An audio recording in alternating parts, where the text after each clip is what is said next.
Hi, my name is Charlie Dilla. I teach the welding courses here at Southside High School. In the welding courses, you could take Principles of Manufacturing, which is the entry-level course, and that's usually a one-semester course. After that, you'll be able to take Welding 1.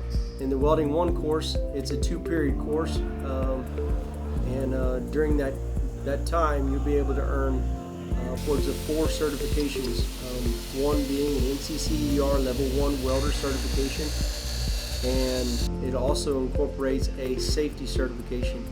The 3rd certification is an American Welding Society welder certification, and the 4th certification could be an OSHA 10-hour safety certification.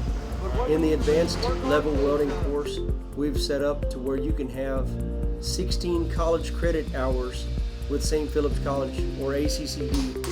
The 4th level course you can take is a welding practicum.